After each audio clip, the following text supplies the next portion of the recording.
Hello guys, good evening. Nalang ko i-share ninyo guys.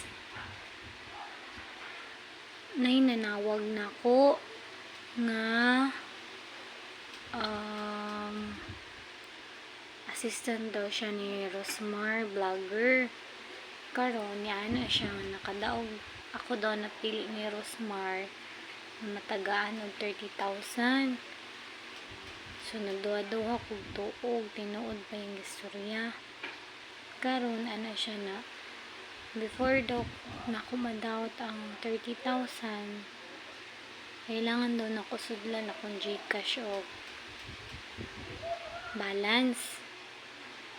Karon nagtuog guro siya nga mailad ko niya, ingon siya nga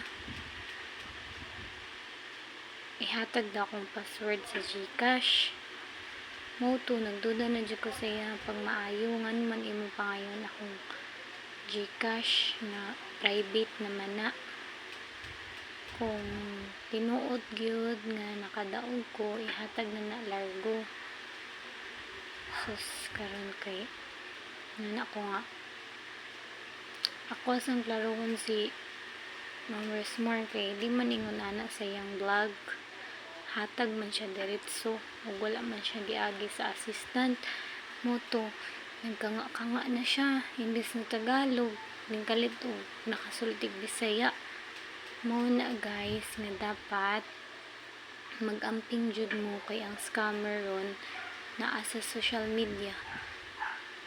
Naa na sa social media nag-target.